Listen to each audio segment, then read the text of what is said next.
This is the meeting of the Capital Outlay Committee. And Mark, would you start the round of one, Sure. please? Mark Kelleher, representative from the Finance Committee. Karen Doucette, representative from the Finance Committee. Rich Larius from the Town Administrator. Martha Donovan from the Select Board. Ann Tucker from the Planning Committee. This is a meeting that we have planned, and our guest today is the Town Administrator, Joe Powers, and we're going to turn it over to you, Joe. Good afternoon, Mr. Chairman, members of the committee. Nice to see you again on this short and hopefully enjoyable holiday week. So what you folks have in front of you is an 11 by 17 version, the latest version of both the capital outlay plan, which is the front page, and the capital outlay budget, which is the second page. You folks are able to enjoy that as one sheet. I have it over two sheets, so please bear with me. But before that, Mr. Chairman, as I had mentioned at previous meetings, and an ongoing effort working with the facilities maintenance manager, as well as the cultural affairs director, as it relates to 204 Sisson Road Middle School. You should have the updated or additional requests in front of you. I'm ready, willing, and able to go through those. Excuse me, and then I think it would be a discussion about December 5th meeting, and then any votes that you folks would be ready, willing, and able to take. I'm hoping everybody has that material from the packet. Where's the Yes. scraping coming from? That might have been somebody's notebook. Do we need more copies? You're sharing, thank you for saving paper, appreciate that. So you will see on the capital outlay plan, the line item related to 204 Sisson Road, the old middle school, now stands at $1,982,427. And that is a result of, like I said, conversations that I've had with staff and my team, and I asked them to make sure before the process is complete, do we have everything that these folks believe we would need to have to get that building to where it would support the government programming. Before I go further, I do want to let you know that in this evening, so we're doing this on Monday, November 21st, if anyone's seeing this later on, Board of Selectmen has, as part of their discussion this evening, a cost analysis of the former middle school. So that report is with the board. It is a report that I will share with this committee, as I expect it to become part of the discussion on December 5th. But to ensure that we captured everything, what you'll now see are additional requests. And I have them in a certain order. Hopefully they match with what you folks have. But first is a project request called 204 Sisson Auditorium Chairs. And that's in the amount of $85,275. And Mr. Chairman, I can go back to these. I just wanted to put them all out there on the record. The next one I have is 204 Sisson, replace the moving wall. You'll hear me refer to that as the bifold wall near the cafeteria. That's $187,152. Then you have 204 Sisson Sound System, $150,000. And again, Mr. Chairman, members of the committee, all the costs that I'm mentioning are fiscal year '24 costs. Then we have 204 Sisson Stage Lighting System for $50,000, and again, that's fiscal year '24. And I believe everything else you folks have already discussed and heard presentation on. So the combination of all those applications now brings that total from the 1.16, I believe it was originally, to now the 1.982 million that you see in the plan.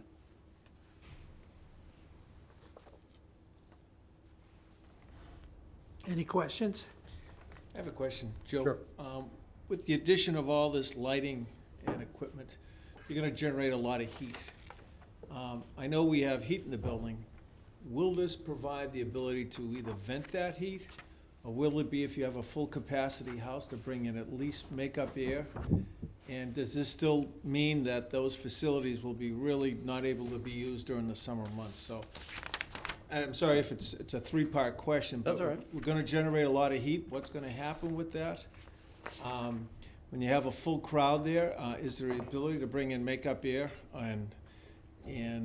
So what happens when you have, and then during the summer, will this be able to be used with all this capital investment?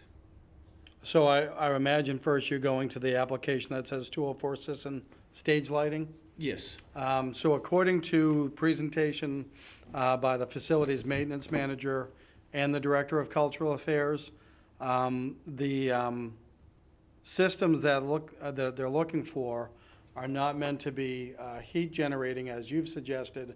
It's more meant to be sufficient for programming in that building. And so I'm not aware of any additional cost related to that.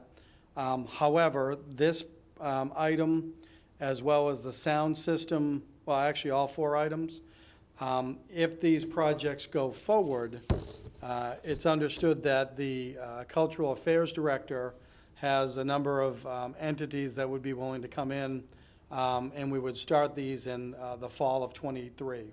So we would not be impacting upon next summer other than to do the projects.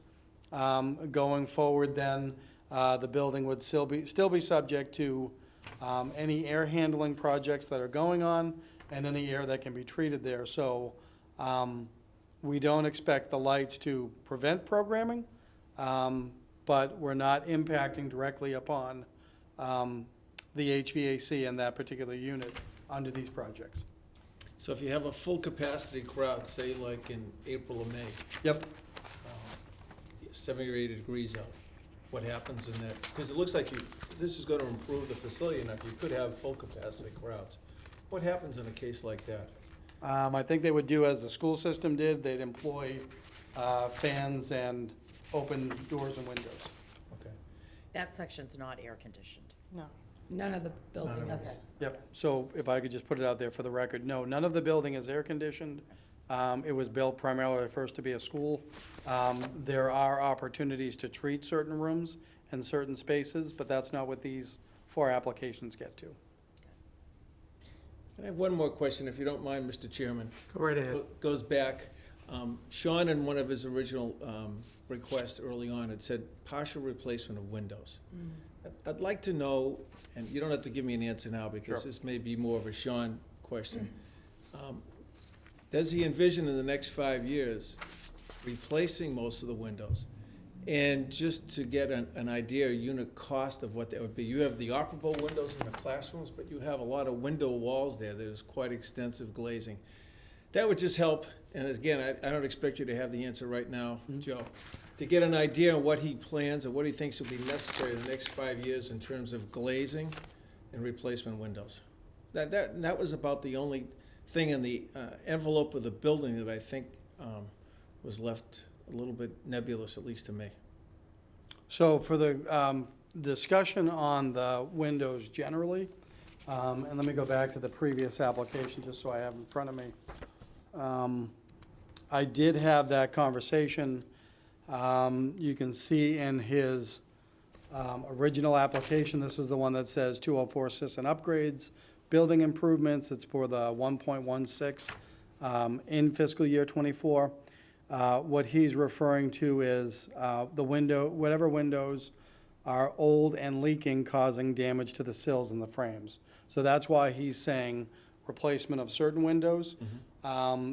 As I meet with staff and have met with them several times on that building and the programming there, I did question, you talk about some windows. My recollection of his answer was he does not see impacting upon any other windows during the life of the 24 to 28 plan. Okay, so it is in fact a partial replacement, but not he doesn't have a plan down the road. No to more for complete. 5 years? Okay. Can I ask a question, Rich? Sure, go right ahead.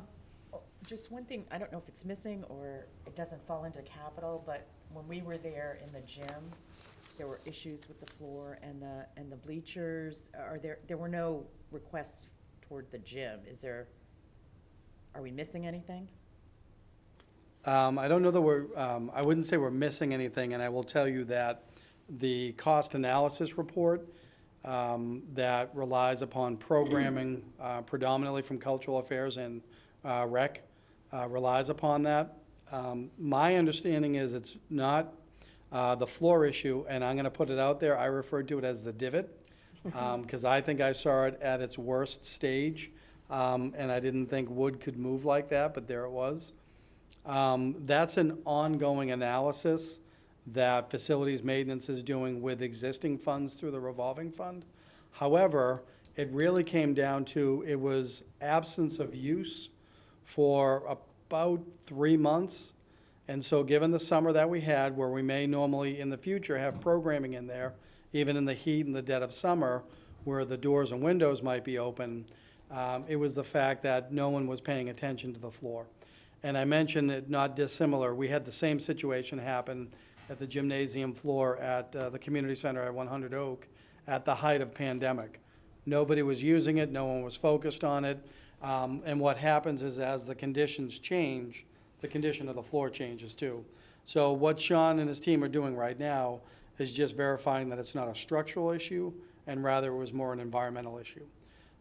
So that's why there's no plans presently, and we do anticipate full use of the gymnasium with regard to the floor. Bleachers and other stuff, we're evaluating whether we want to have bleachers in that particular gymnasium going forward.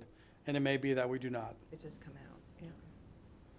So this is kind of one half of the discussion. The other half of the discussion is happening with the select people tonight, right? This is just the capital piece? Correct. This is the capital piece. It ties into the overall discussion. Excuse me, I have a spot on my glasses. It's not a floater. It is an ongoing discussion with the board. I had been given a directive from the board, I want to say during the last budget process, probably in March, that when we got past that particular annual town meeting, that I worked with staff to develop a cost analysis of the building. Right. So the cost analysis factors in all the capital needs, not only in year one, but year 1 through 5 and potential beyond that, and also gets into operational costs like heat, electricity, and other utilities. And then the other side of the equation is if we do that, what sort of program would occur there and what revenue could be generated from that. And so the board is going to discuss my report this evening, and then I'm sure that will generate more discussion and more directives for me to do. And like I said, it's going to impact upon your joint discussion on December 5th. So if we vote on this tonight, it could have changed, just almost like everything between now, correct? If they change it tonight? Yeah, I mean, I see changes here that I want to question. yeah. Yeah, I mean, it's fluid. It's the fluid Yeah, piece I of mean, this live with it, discussion. right? Got it. Anything else? Yeah, I have a question. Joe, what, similar to the question about the windows, do you anticipate having to install AC over the next 5 years, since it's gonna be, I saw the program plan that's being proposed, or at least some of the things they're looking at. Yep. I mean, that place is gonna be hopping at some point, and there's gonna be full-time town employees in there and all that stuff. So, like, the question is, do you anticipate having to install AC between now and fiscal year '28? So it's more on what the facilities maintenance manager recommends, Yeah. rather than me, but I do want to capture a couple points. We have had full-time and permanent staff in that building year in and year out since 2016. Okay. So having staff there is not a new condition and not a new factor, meaning when I was made aware of that, when I became administrator, my immediate thought as a manager and a government official is, are we meeting all standards, OSHA and otherwise? And so we will continue to do as we've done for staff, that is make sure that they are located in rooms that have air-conditioned air. There are a number of portable units that are used and would continue to be used. And then to the bigger question of air handling, I think that's a bigger and broader discussion in future years. So we are able to condition air in certain areas and work around that. Part of my struggle is As you folks have heard me say many times, and with due respect to my direct reports and my colleagues over at the building, I will always refer to it as a municipal building that was a former middle school. And that's because those are the two main factors that drive everything. It's a municipal building, so it can be used for all government purposes, meaning we have very little restriction on what we can do there. And then it's a former school, meaning it was not built originally to be used 12 months out of the year. However, I do know in years past, they had educational programming there throughout the year, so you'd think summer school. So we're working around those issues.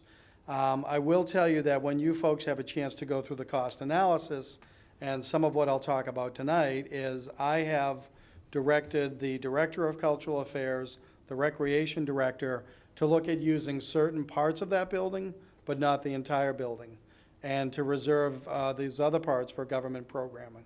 So what we're looking at is the first floor for government operations, and the second floor, let me back up for a second. I have new language, and someone please remind me about 2011, so I can go back to that. But the new language is, rather than saying east and west and all of that, there was a report that was commissioned in 2011 by the then Board of Selectmen, and what they talk about is the classroom wing, so that would be the right-hand side, and when you talk about the classroom wing, it is front, right, and rear of the building, and so that's where you'll find the government operations will be in that wing on the first floor, front, right, and potentially rear. The other wing is known as the activity wing, and that's predominantly left for cultural affairs and rec programming, so government wouldn't be there. So I get to that because government will be in certain parts of the wing, and we have an obligation to the full-time employees there. Tenant areas are going to be mindful of what the conditions are like if we do not fully treat the air immediately. Okay, thank you. I don't, this may just be an observation, but of the, call it roughly 3 million that's facilities maintenance in fiscal year '24, 70% of it is for the 204. Correct. And of that, again, another, of the total amount over 5 years for 204, 70% of it is front-loaded in FY '24. It's just a big number. I guess I didn't anticipate it to be this big. I don't know, I'm just having a hard time digesting it. So recognizing that was a comment and not a question, Yeah, May I sorry. respond? Sometimes with numbers, I just have to do put it in my head. sure. So my response would be, if you remember, and I don't mean to say that as mansplaining, I apologize. No. But you may recall, the facilities maintenance manager had a number in mind for that building that has been bandied about for several years. Last year's version of this plan had it, I believe, in fiscal year '25. And the logic used by the facilities maintenance manager is logic that I agree with. And if I didn't, I wouldn't say it here. It'd be a conversation between the two of us. But his concept was, well, unless and until the Board of Selectmen makes some determinative actions, that's the time frame. And he was timing it with the board's trial period, as they called it in a previous vote, that was set to expire in that time frame. So recognizing that the board has given me a directive and I've given him a directive, that's why the 1.16 comes in. That was the outstanding plan that was brought up to fiscal year '24. And the thought process being, bring it up front because we're using it. And of course, we know the legitimacy, if I can say it that way. The things that the facilities maintenance manager is talking about is because we're going to have increased use of the building, we need to handle the fire alarm system, the sprinkler system, and things of that nature. Now, what gives me pause for concern is we had people in that building and we were putting off fire suppression, fire alarms, and things like that. So certainly a very big number. And if we're going to use the building as contemplated, that's the number. Right. Okay. We can beat 204 Sisson Road. We could be here all day talking about it. My concern is when we look at these two spreadsheets, we're off. The new spreadsheet's like $600,000 more. Mhm. And 600. There are 3 changes in facilities maintenance and then 1 in fire. And I just wanted to, if this is being presented tonight, the new sheet, can we just quickly go through the changes and what they mean so that we can agree? Certainly, I believe, if memory serves correctly, 204 Cistern Road's a given because you've added, and that's a given, but the community center has gone up 50 grand, about 40-something thousand. Brooks Free Library, I'm sorry. Yeah, the library has gone from 780 to 870. And there's been some, a vehicle added for the fire department. I just want to get it on record that we recognize this. Brooks Free Library's actually gone. Wait a minute, on the new one, it went up, oh no, you added a number on the 90. I see. On the facilities, yep. Went from 780 to 870. and then, Mr. No, I Chairman, meant if I on the, could. under facilities, there was no number on my last report, and now there's 90,000. He's looking at the 5-year total, I think. Yeah, Oh, okay, I'm looking at No, this Karen's right. FY '24 budget, there was no. I'm not looking at that, I'm So, looking at no, the plan. 90,000 was added, and Yeah, rather than bounce around, Mr. Chairman, I can, there is information that I want to get out there on the record as it relates to the 4 projects that impact upon 204 Sisson. yeah, I can also speak about the changes at community center and library. yeah. And then there's a couple others that are outlying years that you want to be made aware of. So if I could go, taking it from the top, so to speak. Joe, can I ask, sorry, Rich, can I ask a question, one more question about 204? Sure. Well- Let's close it out with the last question, okay? Okay, I think it's important because I read the report that's gonna get presented tonight about the field complexes and all that stuff, Yep, but I don't see anything on the capital plan. I know those, they're talking about installing a new field and all kinds of stuff gets expensive on, putting a field in, maybe even putting a bathroom, I don't know. But my question is, did I miss something? I may have missed something along the way. Is there something in this current capital plan for the fields, the field complex as Eric describes it, to enable, they're saying without doing the work, they can't achieve this revenue plan. So is there something in there for the fields? so not for the fields, because the field is more ongoing maintenance. These are fields that the town has owned since the middle school went offline. It's meant to bring them online for programming, because they've been basically stuck in between. There is going to be work done in the rear of the building when the modular classrooms are taken down. And so that's going to cause sodding and other things to be there. And that's the expansion of the fields, is when we get rid of the modular classrooms in the back. Yeah, Eric says it would need quite a bit of work to be done, or this is, I don't know if this is you or Eric, sorry. This would include reconstruction of a ball field, maintenance of grassy area and tan down and reconstruction of the basketball paved area. And we So- know all that stuff. Yeah, so the based on basketball paved, anything that's paved is Monomoy Regional School District. Anything that's grass is Town of Harwich. And so, any of those costs related to fields is something that can be done through community preservation. So that's why it's not on the capital plan and not related to this. Okay, thank you. We're good? Thank you. Thanks, Rich. So for our 100 Oak Street Community Center, what you have, that total amount was to account for the bleachers. That was separate under community center, and they were added so that it's not coming from the director of the community center. It's added to the request coming from facilities maintenance. So that's And- That's the difference. It's the difference, but it was technically, it was on the plan last year. It's combined under facilities maintenance okay, because but it's maintenance. it wasn't on this plan, but it's on this plan. Correct. All that, Yep. okay. So And then- I'm just saying all the numbers right. Okay. Yeah, yep. And then, again, to go to the middle school real quick, I do. You don't want- have to do the middle school, we have all the documentation on it. I'd like to add something for the record if I could, because I think Surely. it's critical. When you see the requests for the sound system, for $150,000. The town is currently pursuing a Mass Cultural Council grant that will greatly impact upon that project.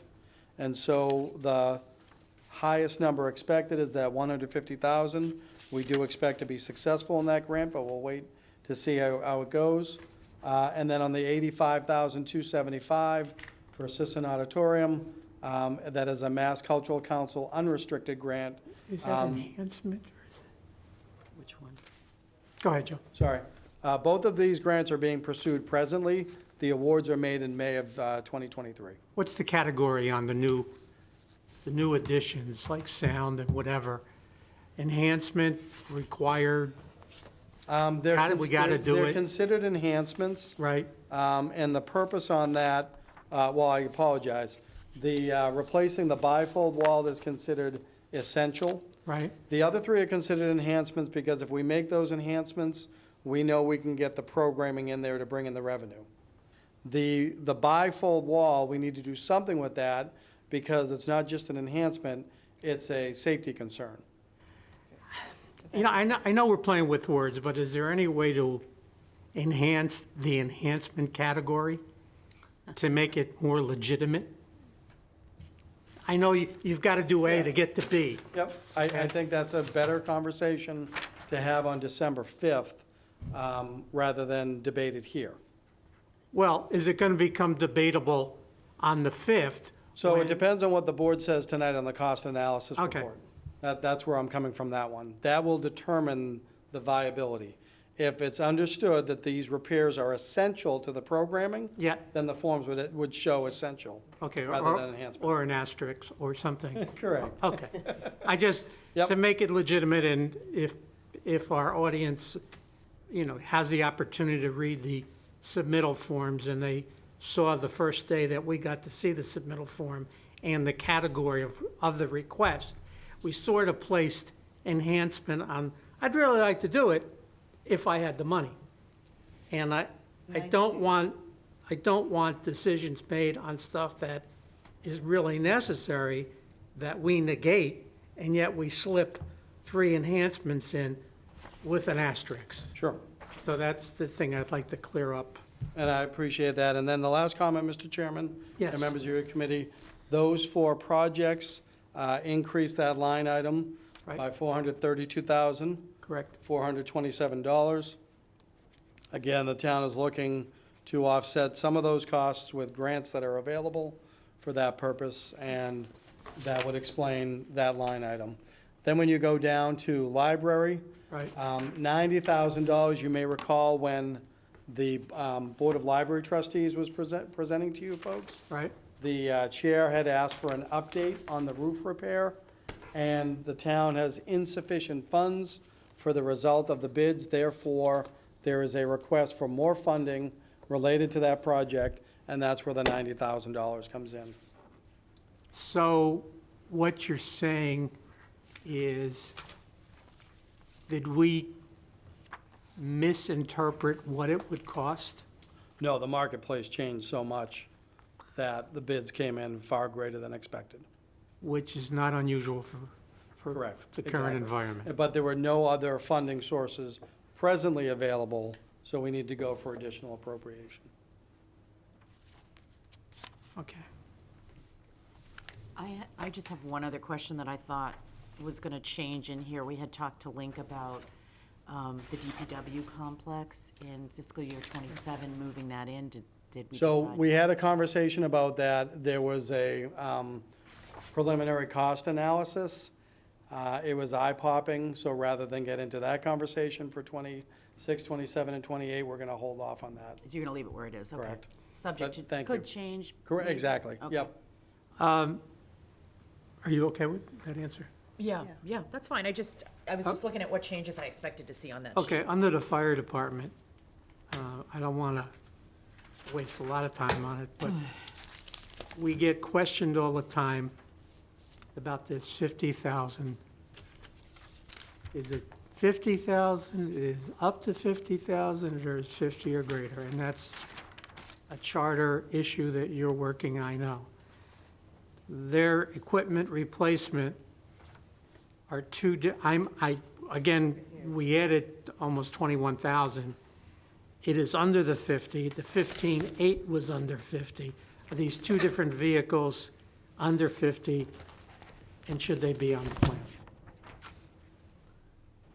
So I'm looking at equipment replacements, not vehicles, that are the dollar amounts Oh, I'm sorry, yeah, under. yeah.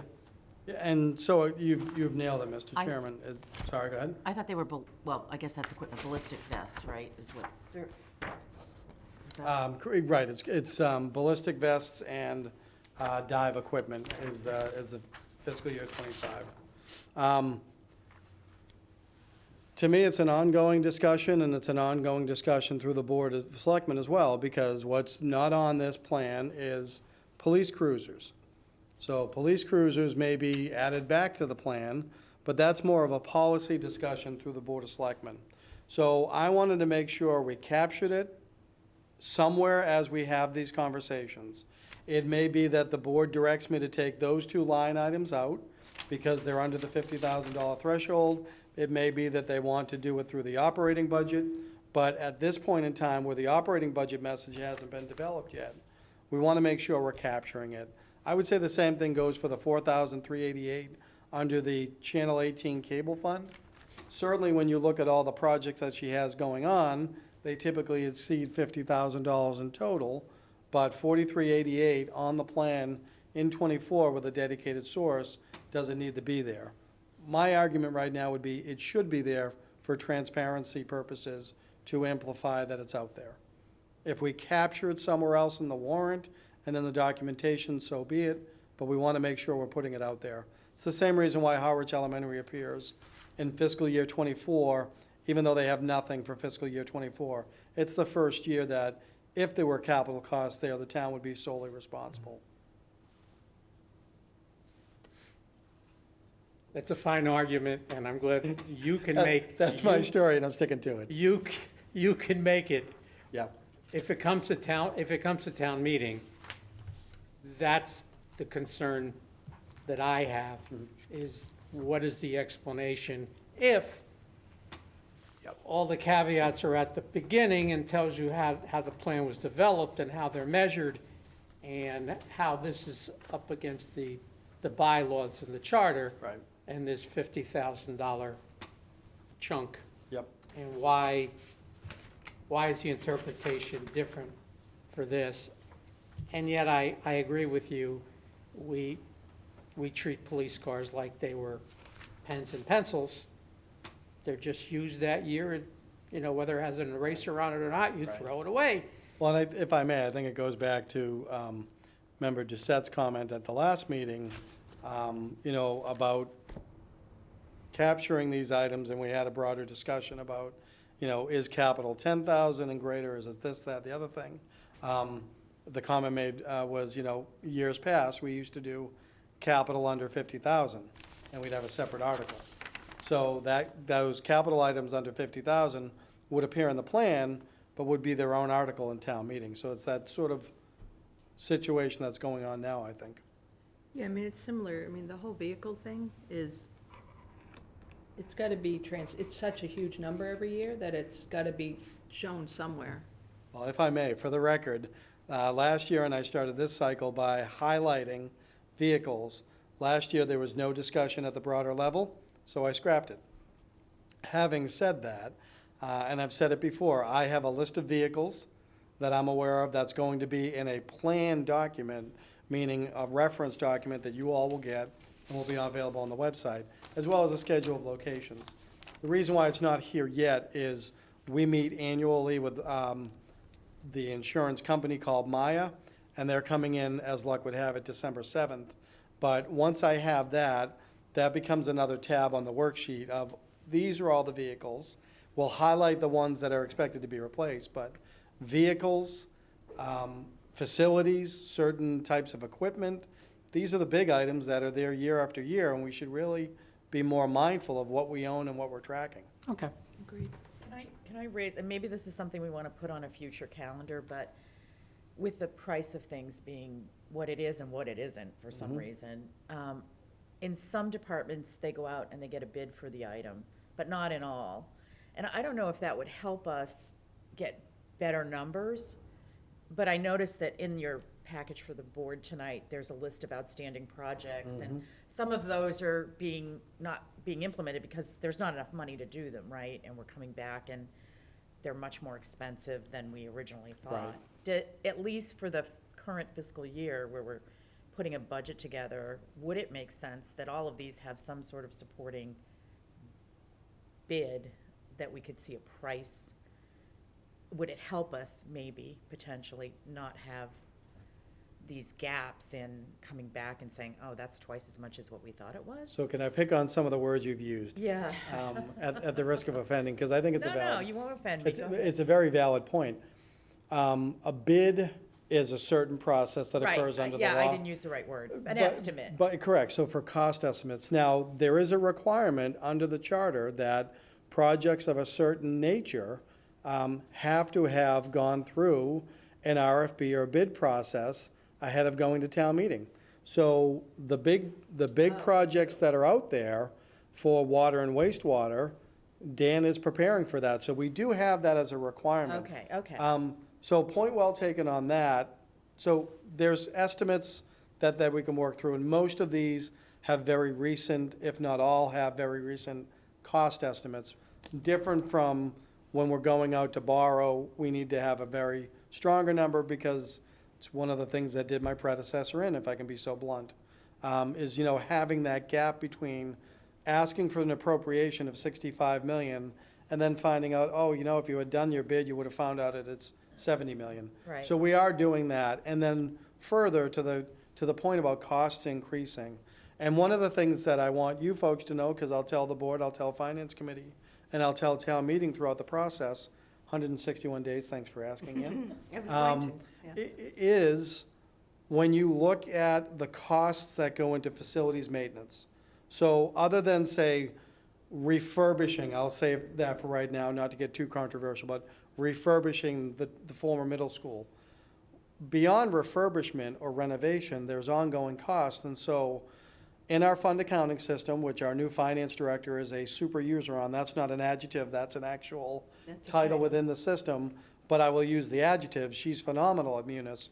So if we rely upon our fund accounting system better, I can run a report that says, what are we paying on fire sprinkler services across the town? But I know right now we have different contracts.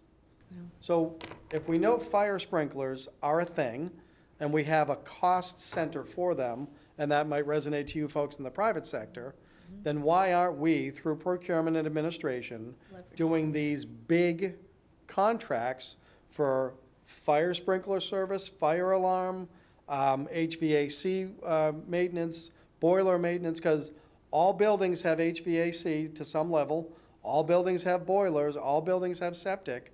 So that's the kind of thing the board wants me to analyze with the finance director.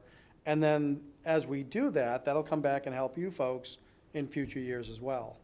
So it's a great point, and that's why I wanted to elaborate on it, because we, administration and the team, have to start doing that. Right. And I do believe there are cost savings with that. So you're grouping like things together, I would add generators, since we saw Thank you, that was generators another come one that up. was on the list, correct. So- Utility costs, we know that we have different locations, and Eversource, likes to treat them as different buildings, but we told them we're the same town, things of that nature, because, I don't know if you heard the news today, we got the official report from Eversource, they're looking at a 43% increase. It was 23 effective- earlier this week. Say again? It was 23 originally. 23 was National Grid, November 1st, 43% is Eversource as of January 1st. And so we now have to go back to the budget and factor that in. Let's, I guess procedurally, to accept the 5-year plan. Well, if I could, Let's Mr. talk about the Chairman, other side, under yeah. your That's agenda, the, that's you the have the budget. update on the request for the middle school, which we did. Yep. Your next item, because it is continuing business, old business, would be to talk about the joint meeting. You are certainly well within your rights to say, let's hold off on that one and go to new business. But I would like you to go back to that old business eventually.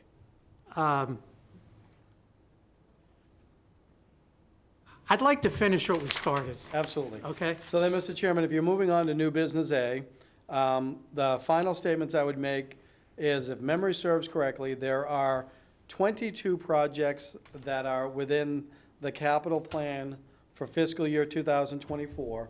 Those 22 projects will impact upon the budget, but, the entire plan, as you've been working at it, covers fiscal years 2024 through fiscal year 2028. And I have nothing further to say on that, unless you have questions or comments for me. I have a procedural question. When we, I don't know, do we vote on this plan? Like, what are we saying when we do that? What do we? Well, we've gone through it, this sheet, okay? If we agree to this sheet, we're agreeing to year 24, which is this sheet. So the question is, we've gone through it. Are there any questions, or do we feel comfortable with these numbers, or do we need more explanation? Is that what we're voting on? We're comfortable with the numbers, or that we agree that spending $6 million in capital, including facilities maintenance? What do we vote on? We're not, the town administrator has to come up with the numbers. He will be given, or has been given, a number he can work with. His effort is to find the funding sources. And if we agree that everything that was requested is in line for him to seek funding, that's what we're voting on. We're just agreeing that these capital items are necessary in 2024. Go ahead. If I may. Just trying to figure, I've never No, I voted think here. it's so- right, it's a great and timely question. And I want to emphasize this strongly, me, right now, just Joe. When you read the elements of the charter that get to capital outlay, as I've announced before, I have to build a plan, and I must build a budget for capital that then becomes intertwined in my comprehensive budget. I should do it relying upon serial conversations with you folks as we've done. And then you and I meet jointly with the other hats that you two get to wear for Finance Committee and then the Board of Selectmen. And then it's more of an opportunity of, well, here's what the administrators come up with based upon the applications that were received. There was ample discussion at the committee level, and now the matter is before the two other bodies. And really, even though it's the joint meeting of both, the Board of Selectmen acts next. So based on the joint hearing, they may say to me, keep going. This looks like you have it well in hand, so to speak. So now as you develop the rest of your comprehensive budget, we're looking at this, knowing that in February, March timeframe, there are going to be articles created. That's why I talked about the 22 projects. I have a further statement about number of articles, but that's procedural. That the board is still going to take votes on these articles. The Finance Committee is still going to take votes on these articles and make their recommendations for the same. So what you folks right now are trying to do is move this report from here to that next venue. Yeah, we're simply saying that we saw all the requests, we had an opportunity to ask questions directly to the sources, we had an opportunity to go walkthroughs if we wanted. Right. All that stuff, that's all we're saying. Right, and if we're asked, do you think you've met your obligation under the charter? Yeah, if that's all that's required, yeah. Yep. That's my take. Okay. Can I ask a question about Thank the you, funding Phil. sources, since it's the first time I'm seeing this? If I may, no, that's under budget, that's the next agenda item, no joke. We're not there yet. So the first question before you folks is, do we have a 5-year plan? And are you ready for me to present that 5-year plan on December 5th with you folks jointly? Yes. Yes. Sure, yeah. Yes, 2 caveats, the Allen Harbor Jetty cost sharing, and the roof at 214 Sisson Road, prices for other than a slate roof, 204. 204. Okay. I would rather, Mark, your question, I mean, I understand your question, but I don't know what your background is, okay? You could be a roofer and all, whatever. And I've said this before, I think we as a committee could share the experiences that we have and question it, but that should not stop what the experts, and I'm going to say whoever is the expert, is John, you know, on what they've done, but you shared that already. That shouldn't be, we can note it as an asterisk. That's all I want. Okay. That's all I want. We've got, and you're not the first one, okay? We've gone through this, prior to our group, other capital outlay committee members in the past have brought their expertise, much like yours, and in fact, we've had members that own roofing businesses and would come up with the same, except it was the firehouse, okay? So the question, that doesn't, that just adds value to looking at the numbers that are here today. That's all I want to do. Is an that okay asterisk. with you? That's Okay. fine with me. I don't want to, For further discussion. That's it could be for further discussion, but I don't think anybody provides, can take the place of a subordinate of Joe who's gone out and done the work, looked at it, got the estimates or whatever, questioned the material being used. Certainly, you're the asterisk on that number. Is that okay? That's fine. Good. So we're good on the plan. So then if I may present to you for the first time the proposed capital outlay budget. And I just want to also, I'm going to use my mulligans or my caveats to say that this is, this reflects what I understand to be available funds and/or procedures that the town has used in the past with two significant distinctions. First of all, the plan, as you've seen it for fiscal year 2024, comes in at a whopping $75,469,424. The proposed funding scheme, I'll say it that way, I've got to work on a better word than scheme, but shows that 91% of it is going to be related to debt exclusion, and that covers the Route 28 water main replacement project. I see a typo in my report, Yeah, replacing it? extra E there. For the water department, that's 14.7 million. There's the Route 28 sewer main installation, 7 million. That's wastewater, I've got to add that. And then you have the East Harwich collection system expansion for $47 million for wastewater. And if memory serves correct, that's phase 3 of the Comprehensive Wastewater Management Plan, or CWMP. And then the second largest funding source is free cash. And free cash would be used to fund the projects that you can see listed under that funding source. When I talk about debt exclusions, in years past, the town has done a debt exclusion for $700,000 and adds to the $700,000 from Chapter 90 funds. However, it is the opinion of the finance director that that is a process, a process and mechanism by which we ought not to do anymore. And I will defer to her, as I deferred to her predecessor on those matters. However, all of that will be a policy decision to be made by the Board of Selectmen. So then, sorry, Just so I can make sure I understand this, so you're saying instead of putting that 700,000 in debt exclusions, we're gonna pay for it out of free cash? Did I get Correct. that right? Okay, Yep. got it. And if I may, the point wasn't necessarily that we pay for it out of free cash, it's that we not indebt ourselves for it. Yeah, right, I That's get more that. of the And argument. yeah, that's fair. Yep. And that has matching. So, Correct, that's the Chapter 90 funds. Right. Yep.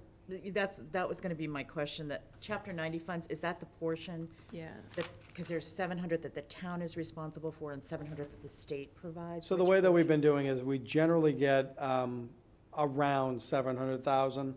And I say that because for the last 3 years I've been here, it's been under 700,000, but it's like, say, 690 or whatever.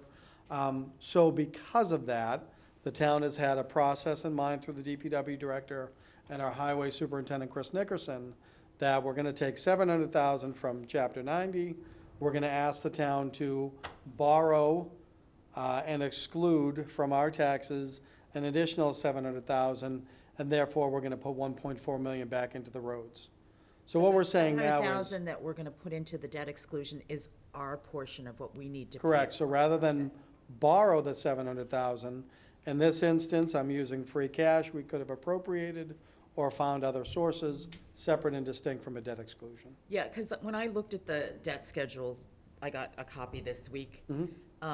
I noticed that in 2017, starting, like almost going back to 2017, those funds were financed last year. And in my small brain, it's like going to Starbucks and putting your Starbucks on your credit card and then paying the interest on it. It doesn't make any sense. It should. 5 years. If I could, Mr. Chairman, I'd like to challenge the member on the concept of a small brain. It was a very similar metaphor offered by the finance director.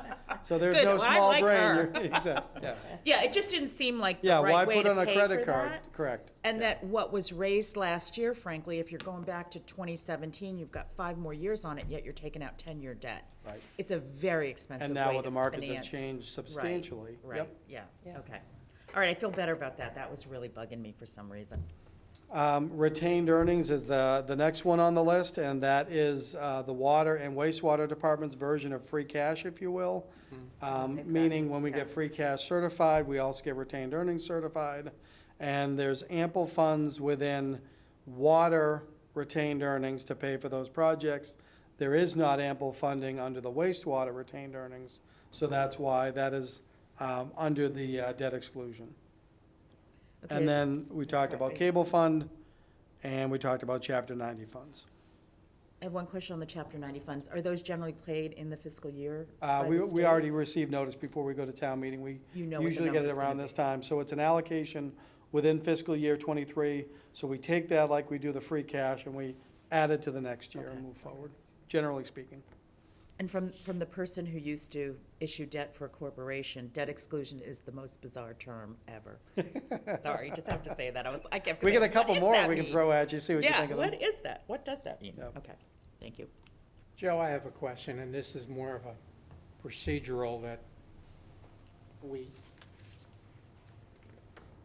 I don't know if it's the finance committee, the board of selectmen, I hope certainly not the capital outlay.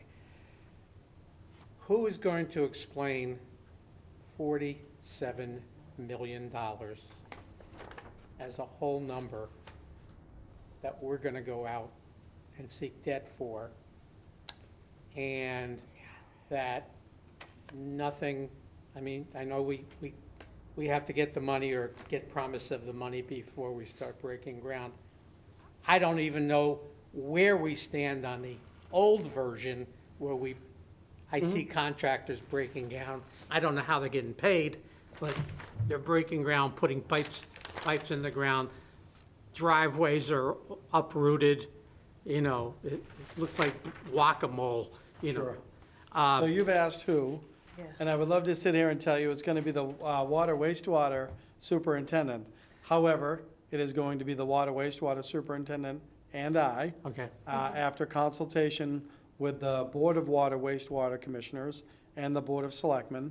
I will tell you, however, that from my perspective, that project is timely and the effort is timely because we have been in constant communication with the Department of Environmental Protection and the SRF, so the State Revolving Fund Program, and we are trying to tick off the requirements to get this project moving forward so that if it's voted at town meeting and the debt exclusion is approved, we then tell the state that we have a shovel-ready project for our third phase of our current comprehensive wastewater management plan, and we would be seeking reimbursement and sources from the state revolving fund.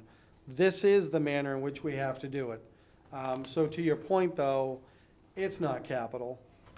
It's a massive project that is on our plan, but is held separate and distinct. And so I'm scheduled to go before the Board of Water Wastewater Commissioners November 30th to have those conversations.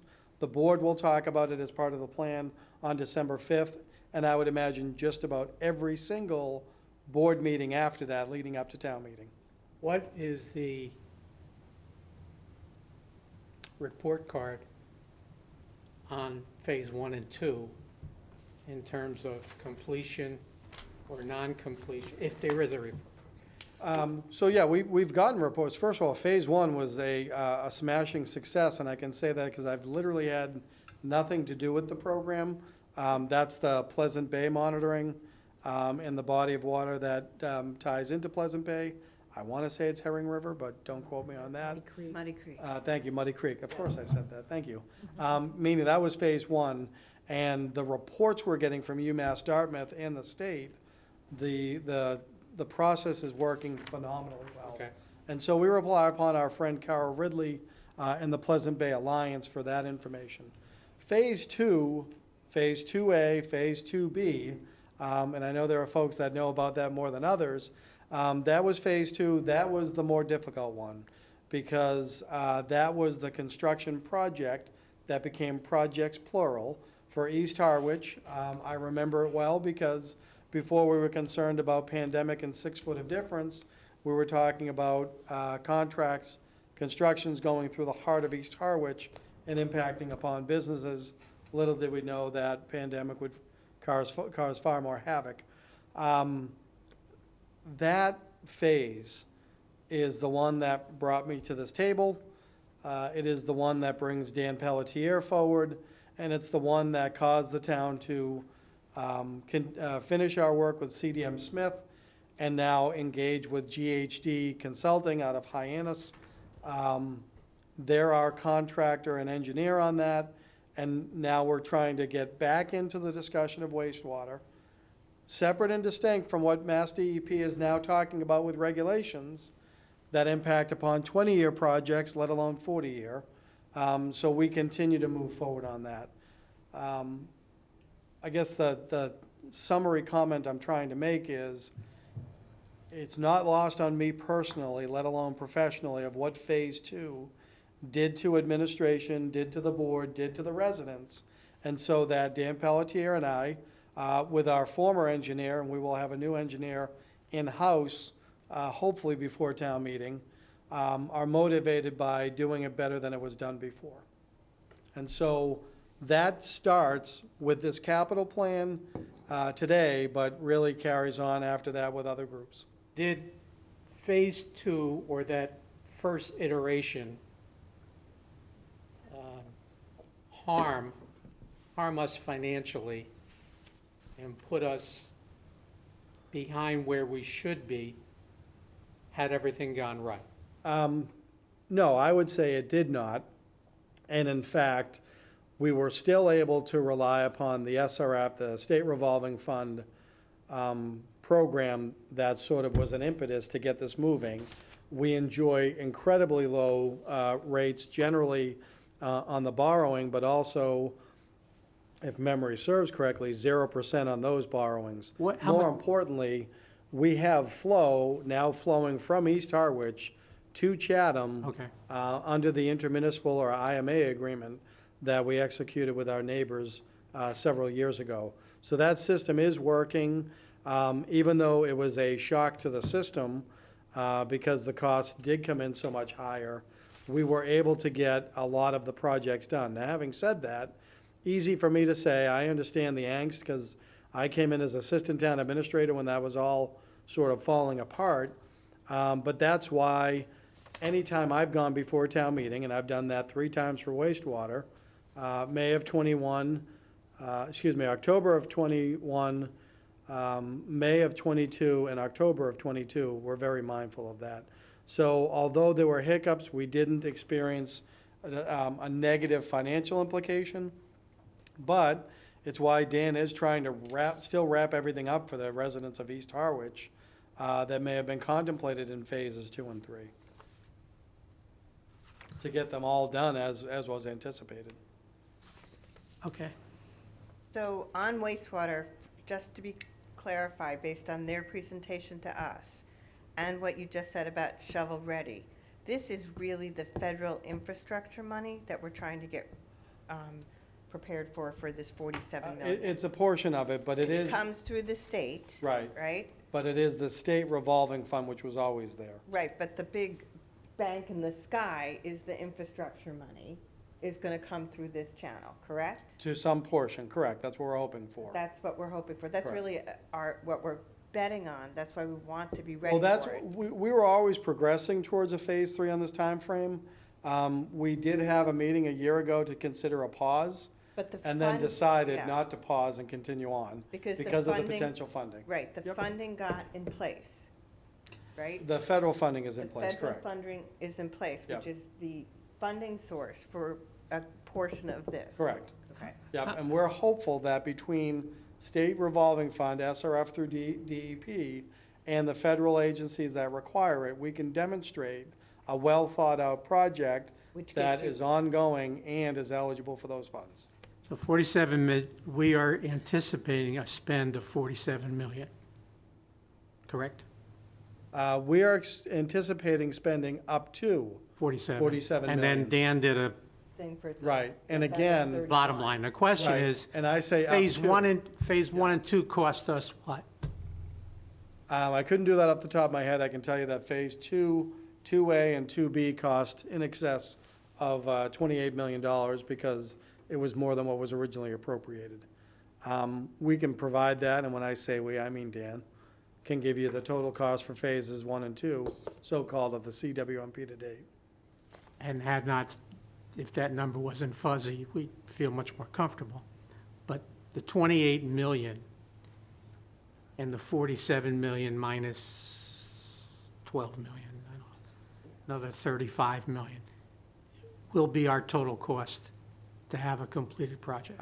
I personally want to be very careful to not be on the record saying that. Okay? Because I'm not qualified to answer it in that manner, and that's the kind of thing that got people in trouble the last time. Is there anyone who could answer that question in anticipation in town meeting that someone says, Jesus, I was here 2 years ago, 4 years ago, and we gave you, carte blanche, or we blessed 30 million.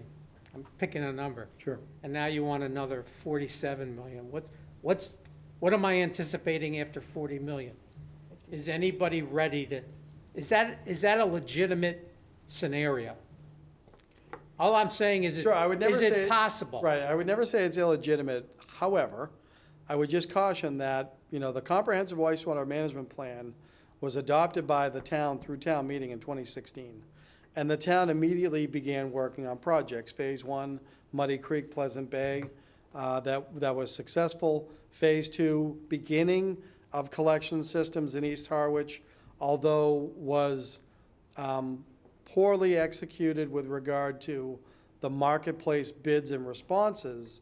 The construction projects through Robert B. Auer and RJV Construction were very successful, and they're operating as we speak, as they should be, and we're sending flow to Chatham as anticipated.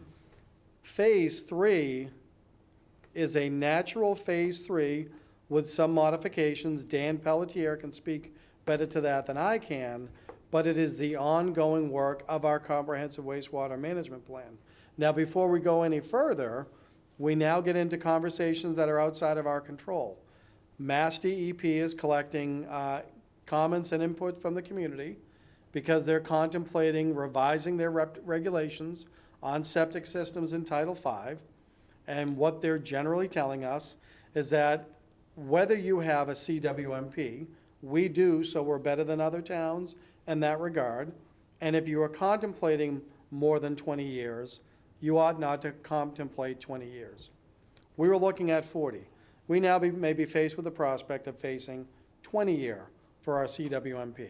But if that were the case, we're not alone. That's every watershed in the Commonwealth.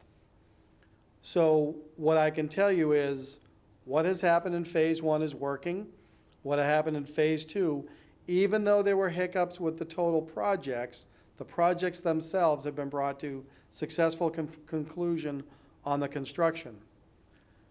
That's a natural point to say, so that's why in October of '21, we, the town, through wastewater and administration, went back to town meeting and said, we want to revise our comprehensive wastewater management plan. we couldn't have been luckier by doing that. So the old expression, sometimes better to be lucky than good. We were good in that we, the new administrator so-called, the wastewater superintendent more empowered, wanted to revisit that comprehensive plan. And right when we do it, DEP regs may change, so we're better able to incorporate that. We will be able to speak intelligently to the Phase 3 East Harwich Collection System expansion that's in the plan, to the available funds that are out there. It is a public document, so I'll make reference to it right now. The wastewater superintendent is aware of roughly $17 million in forgiveness programs and offsets. So those would be through county, through state, and through federal programs. So that we anticipate the total construction to not exceed $47 million. We would need that appropriation for $47 million. We would use language in the article and the question that said barring any offsets, so that when it came time to borrow, we could do it for less. So if you look at, I'm gonna make up numbers, Phase 2, let's just say, for argument's sake, it was $30 million. And we went, and I don't remember what we went in 2016 for, because I wasn't paying attention. Yeah. Shame on me. But we didn't issue debt for $30 million when we approved the plan. Like, we're gonna approve this in fiscal year, the financing for it in fiscal year '24. Correct. But if And- that And the project- authorization to borrow and exclude. Right. But That's if- all we're getting. Right, and if that project took, let's say, 3 years, we borrowed that money over that 3-year period, whatever the number was. Is that how we did it? We didn't go out and borrow the whole thing, and then the project took 3 years to do. We had a bank of cash that we paid out over 3 years. Did we borrow as we went, kind of a thing? So I'm less able to answer those questions. I'd be guessing to some part. But no, what I would say, and as I understand it for Phase 3, the key is to get the project authorized so that we can get into those programs. And then if all of that's in place, we then do our bidding. We assume it's gonna be $47 million. We would then have the authority of the state to then proceed to bid for construction. And then once we had the construction, we would go out to borrow in a future fiscal year, and it would be for the amount of the project. And then that is spread out over the debt schedule. Yeah, and I have the debt schedule, and maybe I still need a lesson on this. I don't see the wastewater debt Separate. in here. It's separate. It's, Wastewater is not under debt schedule. that So I'm that seeing. might have been a separate debt schedule. I know the debt schedule that you folks are referring to is the one the finance director was able to obtain through our auditors. Right. So that's one of the debt schedules. There's more than one. There Okay. may be more than one. It's- There may okay. be a more comprehensive one. Okay, all right. I'm just concerned that numbers have been bantered around. It seems like town meeting is the only venue where you get enough people to make decisions. That's the key to town meeting, is making the decision. And there, from what I've seen, there's just not enough time to go into depth, just like you went through about Phase 1, Phase 2, Phase 3, probabilities, costs, and so forth. And, it's not my pay grade to worry about. I don't have a dog in the fight kind of thing. But I just think the citizens deserve some time to explain, the 45 minutes that we just took to go over, here's what we've done, here's what we've screwed up, here's how we got screwed, and this is the way we are making things better. I think Dan told you that they were gonna do public forums where they would Yeah, I'm do just all the- talking I'm talking about town meeting doesn't have, Well, I know, that's why I'm saying, hopefully in advance of that, yeah, hopefully that'll be and I don't know if it will, but hopefully that'll be the timing of it. As the primary host of community engagement forums, Dan absolutely did say that, because Dan and I have been working on that and talking about that. I think to a lot of your points, and I'll just say it, being 161 days away from town meeting is a good thing, especially where we are in the conversation.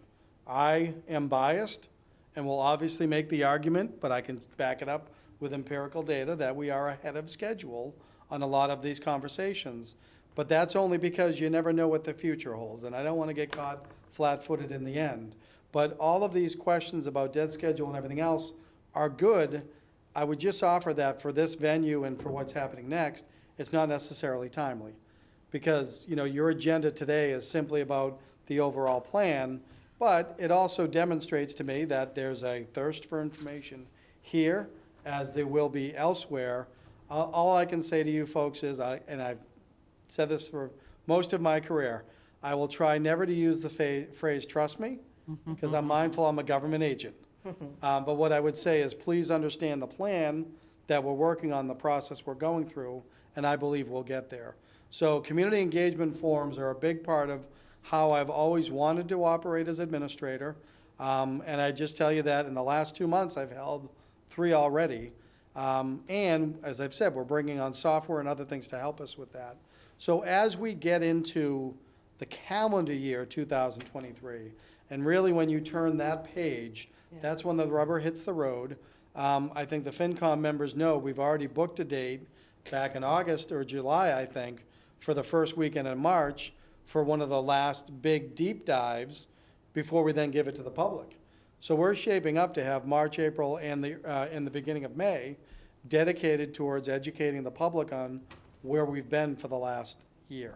But I just want to make sure, like, you understand that sitting on this committee and you're going through all these big numbers, and they are big numbers, and for a lot of us, it's the first time through it, right? Absolutely. I was there for a little bit of last year, but this is really my first whole go-through. You feel a sense of responsibility that you also need to understand how it all gets paid for, right? Sure, absolutely. And so I know we're digging a lot, but I think just understanding the process and the terms and how it gets paid for. Not that we have any say in how it gets paid for. We don't, right? I mean, as voters, we do, but You diminish quite a bit. I pay for it, but yeah. So I Right just now, think to your point, right now, you're in an information gathering process. right. 2 of your colleagues will be in a decision-making process later in the schedule, but all of you are voters. And as Ann has said before, folks are going to say, hey, aren't you on that committee? Right. So, and if I could, Mr. Chairman, to sort of bring it back to the agenda as well, you folks haven't all necessarily done this. The chairman's done it more than any of us here. I haven't experienced elsewhere, but this is the first time I've been able to run the capital outlay process from start to finish in the manner in which I feel I need to.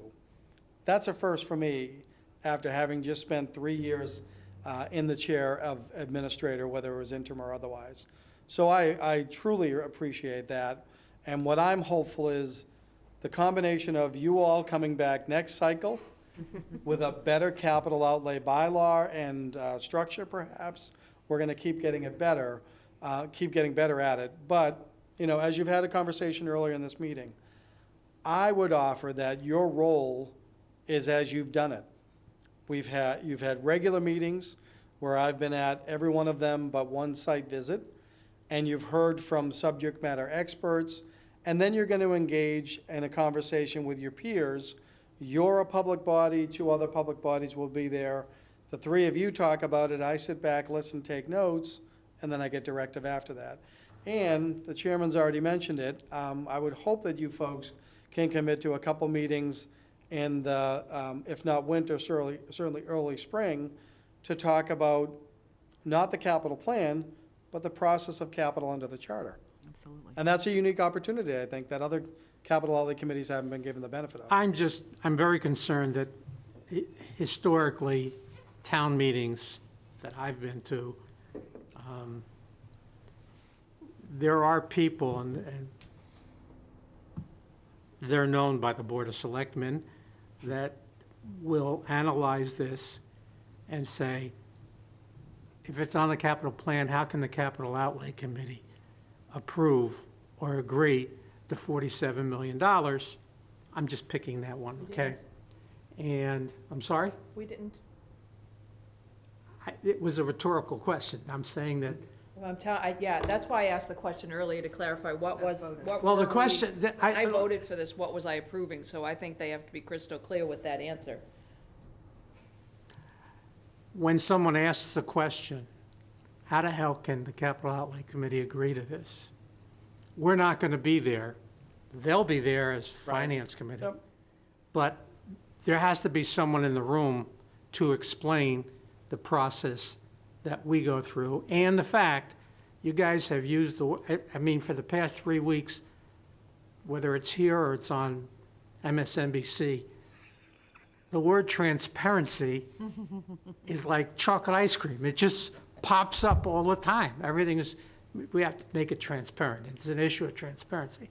Well, it's an issue of transparency at town meeting when they start asking the question from the balconies, from the pull-out chairs, that how the hell can this happen? You know, this never happened 5 years ago. You guys are, I mean, you guys have the responsibility of presenting us. How can you take it? And we're not there to respond, okay? I would hope our Finance Committee members are able to respond in a sense that, yeah, I understand what the Finance Committee does, but this is what I do as a member of the, I would jump up, but Joe's gonna jump up way Well, in I advance hope- of me. Well- No, honestly, if it's a process question about how does the process work, I suspect. he's going to that- show us the notebook. Well, and that's what I want to show. It's 161 days until we have town meeting, and this is already my budget book. And so it's going to be far greater than anything anyone else has, and it's usable. And by the way, for the record, I did not fluff it, I took out the extras. So this book right now is going to be replaced by a 3-inch binder, because it's going to grow. But I want to emphasize the point, Mr. Chairman, because you've given me the opportunity, and I take pride. First of all, I got to get this line in, because if transparency is chocolate pudding, my grandmother always taught me, chocolate ice cream, the proof is in the pudding, and the proof is from me, as Karen had said. It's why I gave you that handout a couple weeks ago. It wasn't just for you folks, it wasn't just for me, it was to continue to put out there. In the town of Harwich, under our governing documents, the town requires the town administrator to do all of this advanced work. And with capital, I rely through you folks to get it to the public, otherwise it would be me in my office. And to the point of advocacy, everything that's done until the second Tuesday in February is done by the administrator. Because according to the charter, by the second Tuesday of February, I must turn over to the Board of Selectmen my comprehensive budget. And the charter gives them 2 weeks to consider that budget before it says they turn it over to the Finance Committee, and I quote, with or without amendment. And so there really is at least 3 phases to town meeting. The day after town meeting when I start it until the second Tuesday in February when I hand it off. And then the month of February and March are left to the board and FinCom. And then after board and FinCom, it goes back to the administrator to get it out to the public and to get that work done. So between now and the second Tuesday of February, it's on me. So if anybody asks any questions, I will always jump up at the opportunity to say, don't blame them, come see, or as I say to department heads, go see Joe, because that's my role. And more importantly, it's my responsibility. I'm glad because I remembered, I mean, you guys weren't here. It's always, well, we never did it that way, or I sat on that committee and we never did it that way. People still Or, say that, yeah. you guys are really wrong, because if you really look what capital outlay means, this is what it means. And you literally raise your hands, and things have been modified. We have to move forward, and this is what we have to live with. And fortunately, you know, we have a good chairman in FinCom who's experienced the committee version and being an ex-board of selectmen who can put this whole thing together on their side. We've had a lot of capital, we have had a lot of selectmen who have sit in these chairs in this committee and understand the process. but the process has changed. We have moved forward. We have new procedures. We're matching things differently. They aren't estimates anymore. They're not placeholders. I mean, there's so many things that have changed Right. to make it more concrete and real. So as long as we can understand that, we'll move forward. I don't have a problem.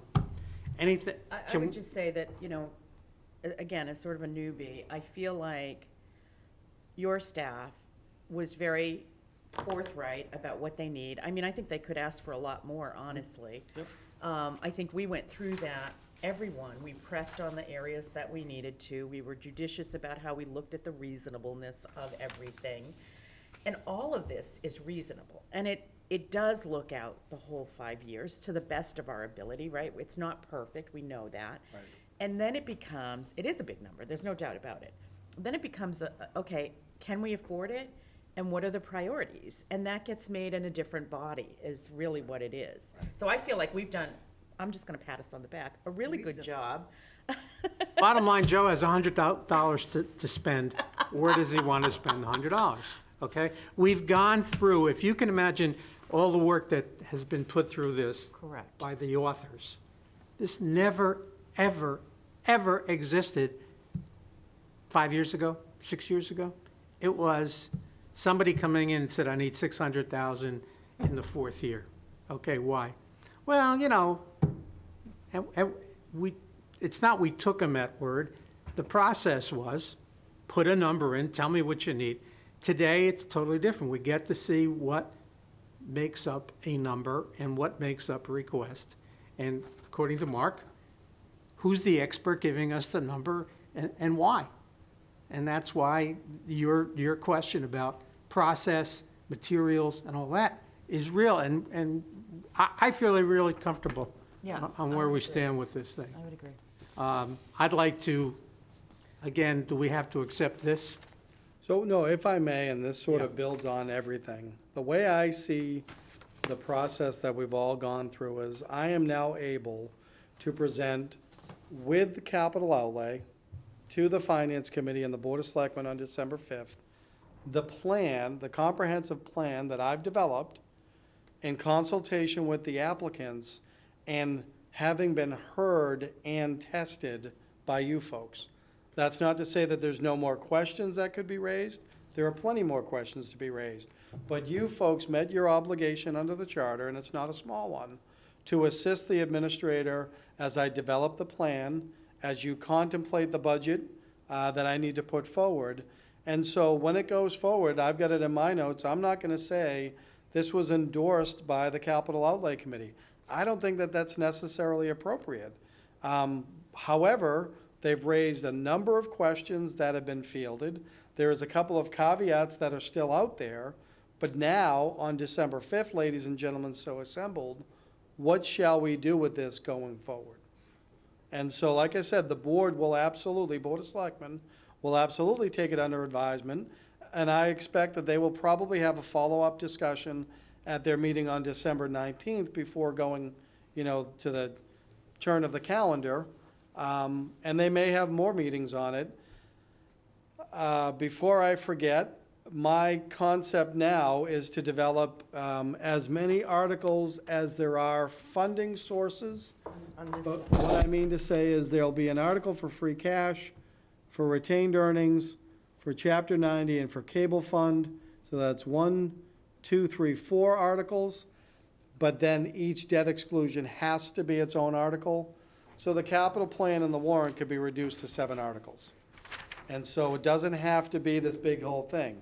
Having said that, because I can see the eyes churning, any of one of those articles can be split or divided, or the board could say, do it in a completely different way. So we'd have no more than 22 articles, and probably no less than 7. So it's, But as it turns to November 21st, you folks, in my opinion, have done your job. You've done it exceedingly well, and you've done it exceedingly long. You've started earlier, I think, than most capital outlay committees, and I thank you for your patience on that. same theory as community preservation, Yep, cutting it down from 105 to correct. Yep. 4. Are we So good? my last comment Do we have to is talk thank you. about December 5th? is it on, it was on the agenda? So that was my That's point on my the next meeting, point. what's gonna happen next? So I'm gonna present a plan Yeah. for the 5 years plus the budget. There may be questions from the other committees to you all about what you did, what you thought, what you think, and then it goes from there. Is there, does anything here necessitate a meeting prior to December the 5th? You want to, Not for me. you're good? I think so. You guys are good? Mark, you're good? I'm good. Okay. Co-hogs are okay? That's good. When you bite into them, you tell me. The, Is so, I'm sorry, Rich, is is that a separate meeting, or is it during? No, it's part of the board's regular meeting.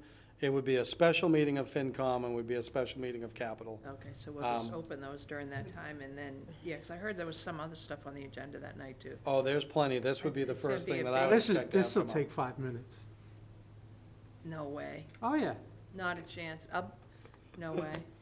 I'm not, I'm not. I didn't say it would take 5 minutes. I said it would be one of the first things on the There's no agenda. way, you can't say hello to them without going beyond 5 minutes. But I wouldn't It's not them, it's just the topic is meeting. But they're not approving anything on that December 5th meeting, right, it's a Joe? discussion between the three discussion. parties. Okay. Did you do your work and how did it go? Kind of? Just for the record, the board could, the Board of Selectmen, if they wanted to, Could- have an agenda item separate or part of this where they did vote it. Oh, okay. I do Okay. not expect that to be the case. Right. Nor would I recommend it. It'll be in their package. Right, right, so they'll have some time to They'll, look at it. they'll read it.